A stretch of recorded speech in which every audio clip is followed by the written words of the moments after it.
नमस्कार, बहुत स्वागत है आप सभी का सुदर्शन न्यूज में और मैं हूं आपके साथ शिवांगी जैन। तो आज की बुलेटिन में हम बात कर रहे हैं बर्बादी के उन 34 सेकंड्स की। उत्तरकाशी के धराली गांव से आई तस्वीरें रूह कपा देने वाली हैं। दोपहर के करीब 1:45 पर आसमान से जो कहर टूटा उसने महज 34 सेकंड में धराली को तबाही के अंधेरे में डुबो दिया। बादल फटने से खीर गंगा नदी उफान पर आ गई और देखते ही देखते पूरा गांव मलबे में तब्दील हो गया। जहां कल तक लोग हंसते बोलते दिखते थे, आज वहां सिर्फ चीखियां और सिसकियां गूंज रही हैं। किसी का बेटा लापता है, किसी की मां, तो कोई दुकानदार, तो कोई पर्यटक, सब खामोशी में दफन हो चुके हैं। अब तक 4 शव बरामद हुए हैं और 50 से ज्यादा लोग लापता हैं। आईटीबीपी, एसडीआरएफ और एनडीआरएफ की टीमें राहत और बचाव में जुटी हुई हैं, लेकिन पहाड़ की कठिनाई और मलबे की रुकावटें राहत के हर कदम को चुनौती दे रही हैं। धराली अब सिर्फ गांव नहीं, एक दर्द बन गया है जो हर दिल को झकझोर रहा है। तो इसी पर हम आपको एक अपनी रिपोर्ट भी दिखाते हैं।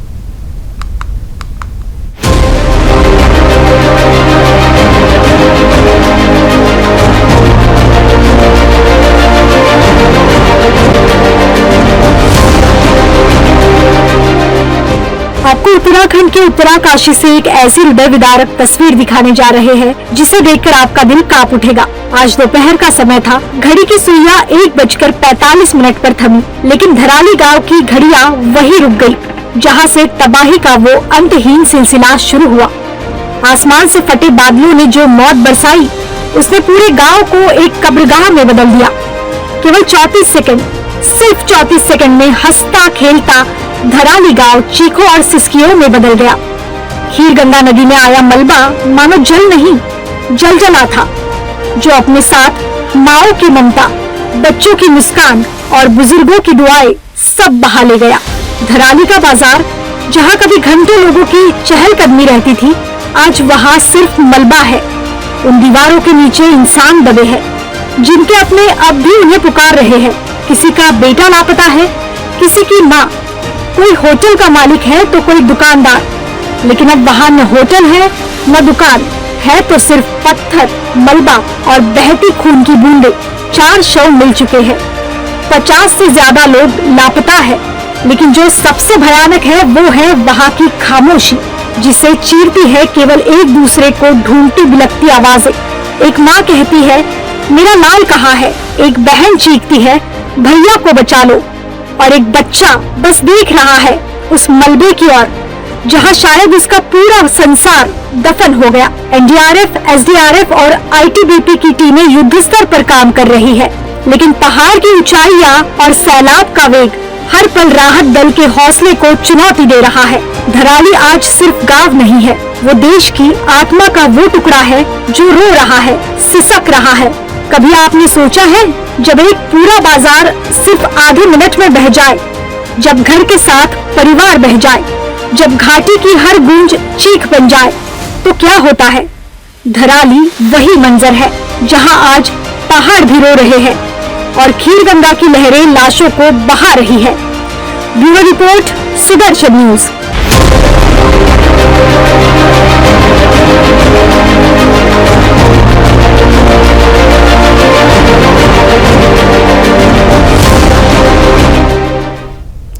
तो तमाम सवाल हम लेंगे। हमारे साथ गेस्ट भी जुड़ चुके हैं। हमारे साथ सबसे पहले ब्यूरो चीफ उत्तराखंड से कृष्णा कुमार जुड़ चुके हैं, जो तमाम अपडेट इस पूरे मामले को लेकर देंगे। हमारे साथ विंग कमांडर पुष्कल द्विवेदी जी रक्षा विशेषज्ञ के तौर पर जुड़ चुके हैं और हमारे साथ डिफेंस पीआरओ के लेफ्टिनेंट कर्नल मनीष श्रीवास्तव जी जुड़ चुके हैं। मनीष जी, सबसे पहले चर्चा की शुरुआत आपसे ही करूंगी।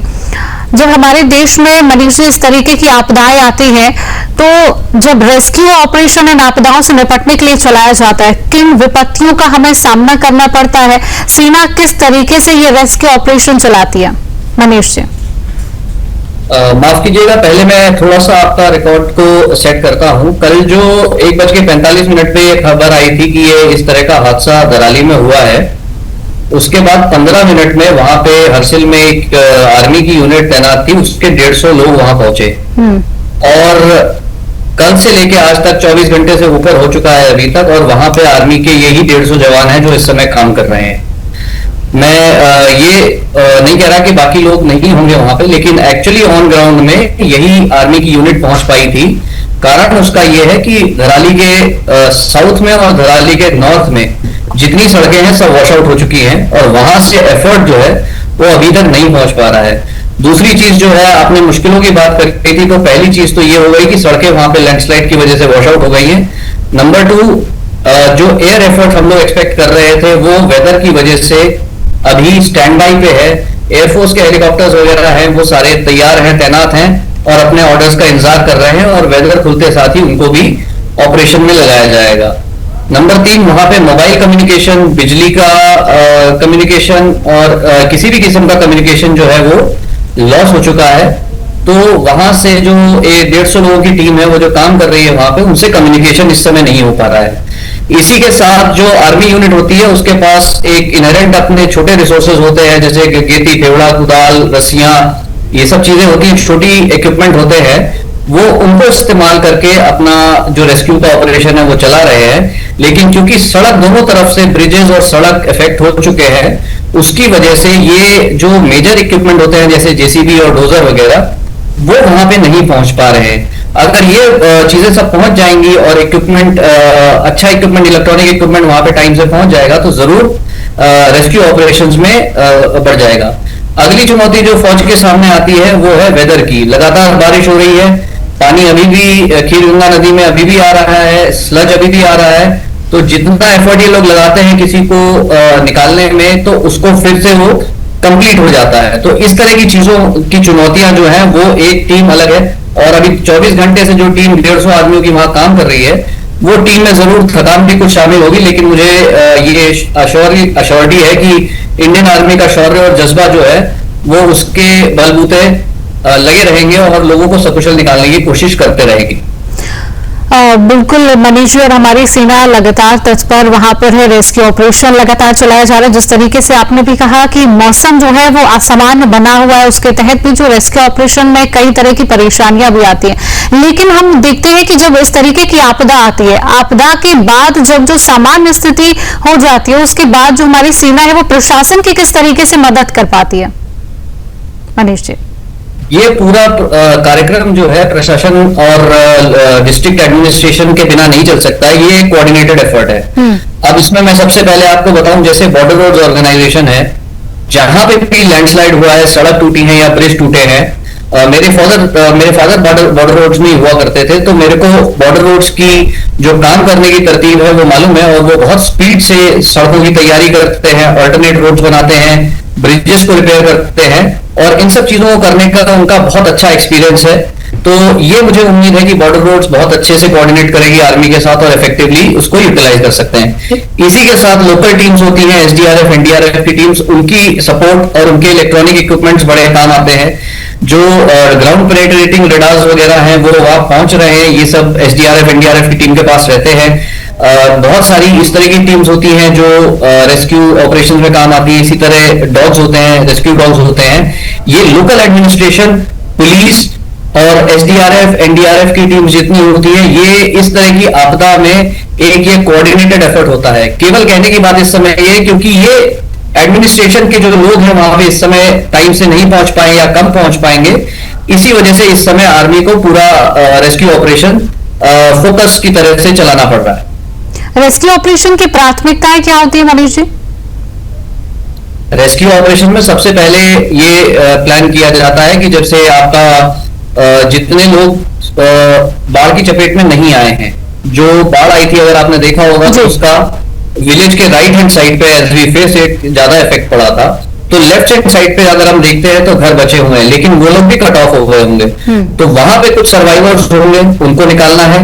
पहले वो एसेस करते हैं कि लैंडस्लाइड कितना है और पीछे से तो नहीं आ रहा है। उसके बाद जब असेसमेंट पूरा कंप्लीट हो जाता है, उन्होंने बोला कि ठीक है अब खतरा कम हो गया है, तो जितने लोग तुरंत किनारे पे होते हैं या जो लोग निकलने की गुंजाइश जिनकी होती है, तो सबसे पहले उनको क्लियर किया जाता है।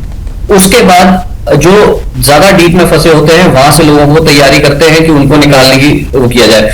उसी तरह से पीछे की तरफ जो लोग हैं, जो लोग फंसे हुए हैं लेकिन फ्लड की चपेट में नहीं थे, तो उनको भी निकालने की कोशिश की जाती है। इसी के साथ बाकी इक्विपमेंट का इस्तेमाल किया जाता है।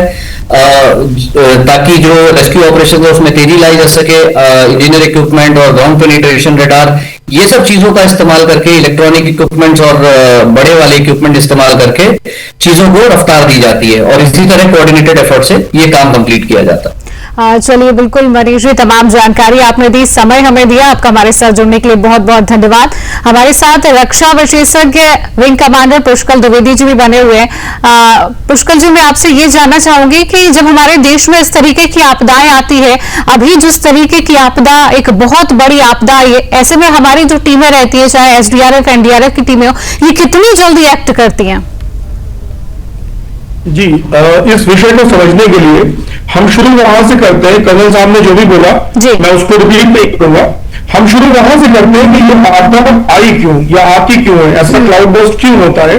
सरल शब्दों में अगर हम बोले तो जब किसी भी इस तरह की पहाड़ी जो घाटी होती है, इनका गर्मी बढ़ जाती है, यानी कि यहाँ का टेम्परेचर बढ़ जाता है, तो जो नमी है, वो आर्द्रता, जो ह्यूमिडिटी है, वो ऊपर उठती है और ऊपर जाकर के जो ठंडे एटमॉस्फेयर है उसके संपर्क में आते ही बहुत तेजी से रैपिड कंडेंसेशन शुरू करती है, रैपिड क्लाउड फॉर्मिंग शुरू होती है और उससे एक वर्टिकल बिल्डअप का क्लाउड खड़ा होता है जिसे कहते हैं क्यूमुलोनिम्बस यानी सीबी।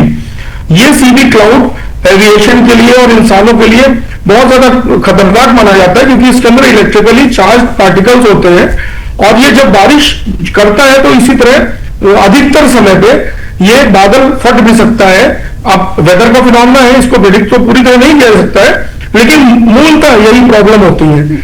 अब इसकी अगर वार्निंग मिल जाए समय से तो ये चीजें बचाई जा सकती हैं। अब हम इस चीज में आएंगे बाद में, पहले मैं बता दूं जो आपका प्रश्न था उसका उत्तर। देखिए, जैसा कि कर्नल साहब ने बताया कि जो जवान 150 हमारे आर्मी के वीर जवान जो वहां मौजूद है क्षेत्र में, वही कर रहे हैं रेस्क्यू, क्योंकि सड़क पूरी सड़कें भर चुकी है, वॉश आउट हो चुकी है।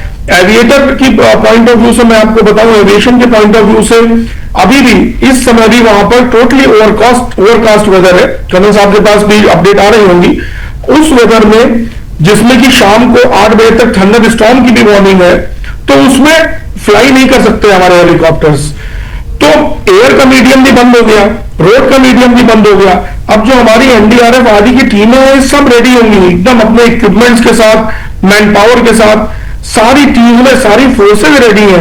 आर्मी कमांडोज जो नियरेस्ट आर्मी यूनिट्स होंगी उन्होंने वॉलंटियर्स भेजे होंगे, गरुड़ कमांडोज एयरफोर्स के सब रेडी हैं। लेकिन वेदर की वजह से जो कंडीशन बनी है, इस ऑपरेशन की कमांड उन्हीं लोगों के हाथों में है जो वहां पे हमारे आर्मी के जवान 150 हैं और डिस्ट्रिक्ट एडमिनिस्ट्रेशन में जो ऑफिसर्स होंगे।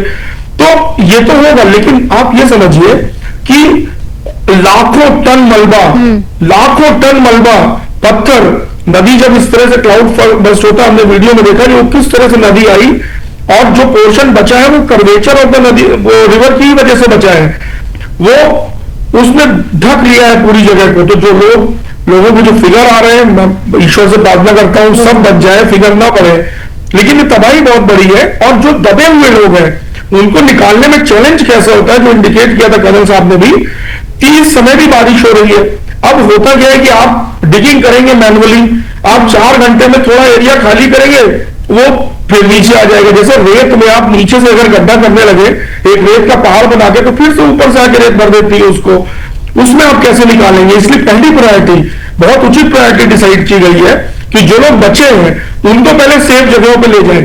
क्योंकि मैं आपको एक बात बता दूं, कल भी ऐसा ही वेदर था, जब क्लाउड बर्स्ट हुआ है तो ऐसा ही वेदर था।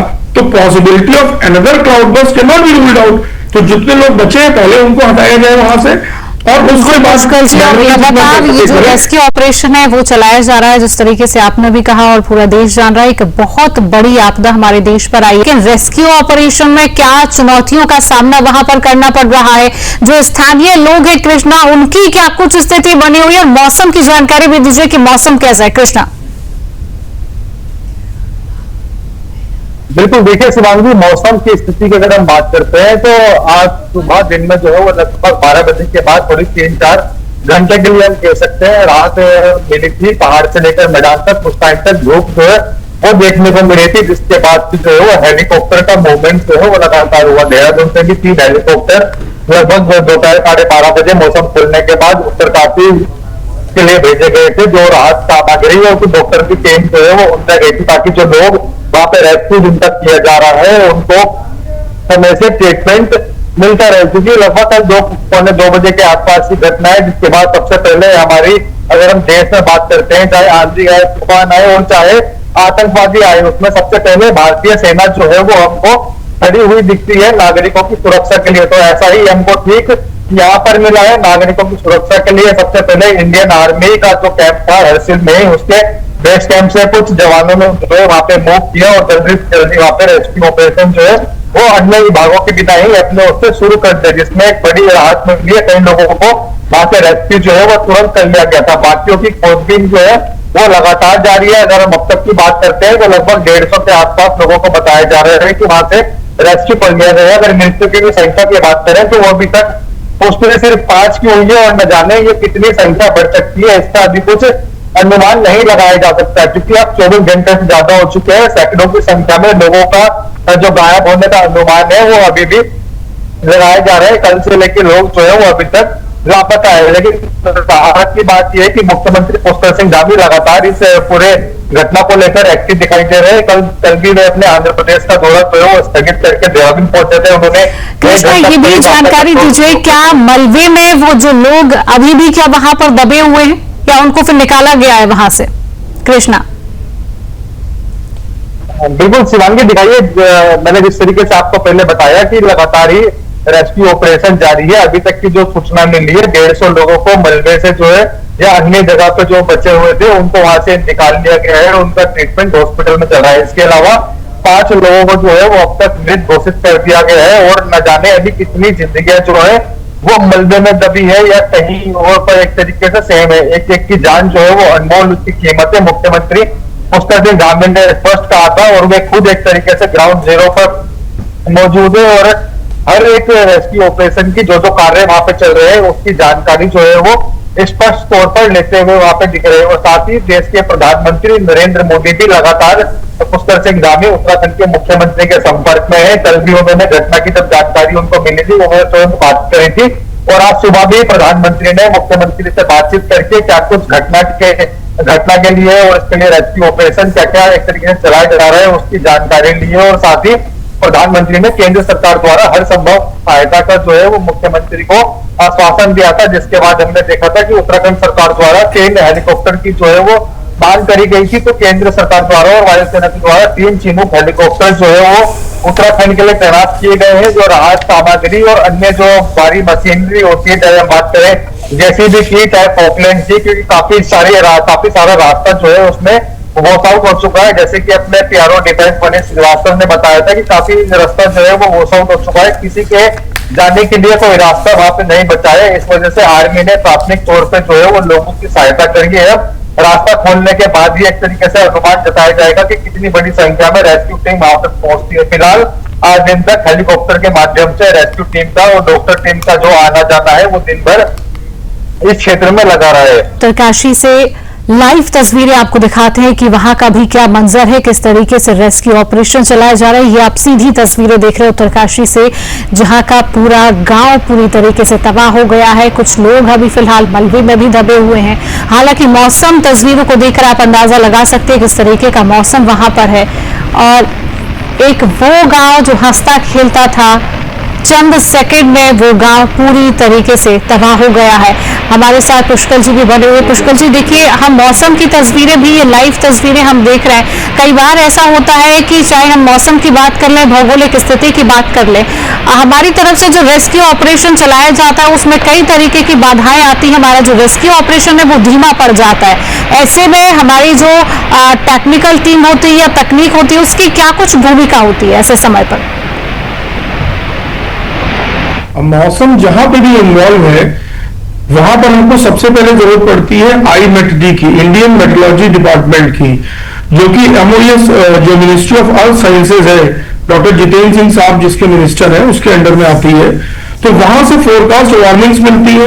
वो वार्निंग्स न सिर्फ हादसे को टालने के लिए जरूरी होती है, हादसे के बाद की भी मैं बात कर रहा हूं, क्योंकि जो एविएशन पार्ट है, जैसे अभी बताया गया कि 3 हेलीकॉप्टर्स आए थे, तो वो विंडो एक मिली होगी और पायलट मिनिमम में उन्होंने रिस्क लेके आए होंगे वो भी, क्योंकि फौजें ऐसा एयरफोर्स करती है, पहला मौका जो मिले तो उसमें जाकर के वो मदद करती है, फूड पैकेट्स गिराना या और चीजें, इक्विपमेंट, थोड़े मैन पावर लेके जाना, एसेंशियल छोटे इक्विपमेंट्स को लेके जाना। लेकिन अगर हमको वेदर वार्निंग सही से फौज को मिलती रहे कि आगे आने वाला वेदर कैसा होगा, तो प्लानिंग बहुत अच्छी हो जाती है। तो पहली चीज तो आता है इंडियन मेट डिपार्टमेंट का रोल, जो कि वहां पर उत्तरांचल में, वहां पर गढ़मुक्तेश्वर में है, जो ये एरिया कवर करता है। दूसरा रोल आता है फिर हमारे जो प्लानर्स हैं, जो बाहर बैठे प्लानर्स हैं उस एरिया के, और जो एग्जीक्यूशनर्स हैं, जो वहां पर सिविल एडमिनिस्ट्रेशन के ऑफिसर्स हैं, या अभी फौज के ऑफिसर्स हैं, या फॉर दैट मैटर एनडीआरएफ के ऑफिसर्स हैं। तो ये एक संयोजित योजना बनती है। अब टेक्नोलॉजी इसमें कम्युनिकेशन को मैं सबसे इंपॉर्टेंट मानता हूं, कि कम्युनिकेशन लाइन सेटअप रहे, प्रॉपर कम्युनिकेशन होती रहे बाहर अंदर के एजेंसीज में, उस एरिया के अंदर और बाहर से, तो बाकी सारे कोऑर्डिनेशन बहुत आसान हो जाते हैं। तीसरा टेक्नोलॉजिकल, पहला हो गया वेदर, दूसरा कम्युनिकेशन, तीसरा टेक्नोलॉजिकल जो होता है उस क्षेत्र में कितने इक्विपमेंट्स, जैसे जेसीबी का नाम लिया, जैसे ग्रेफ के बाद जो इक्विपमेंट्स होते हैं बोल्डर्स हटाने के लिए, जो फोर्स मल्टीप्लायर्स है, ह्यूमन शक्ति को बढ़ा रहे हैं जो, वैसे कितने इक्विपमेंट्स हैं। कई जगह ऐसा हमने देखा है नदियों में बाढ़ की स्थिति में और भी अन्य स्थिति में, कि गांव के या उस इंफ्रा के अंदर भी काफी चीजें मिलती है, जैसे ट्रैक्टर्स है, वो सारे यूज होते हैं इस समय में। चलिए ठीक है पुष्कर जी, आपने हमें समय दिया, आप हमारे साथ जुड़े, आपका कृष्णा, आप दोनों का तमाम जानकारी साझा करने के लिए आप दोनों का बहुत बहुत धन्यवाद।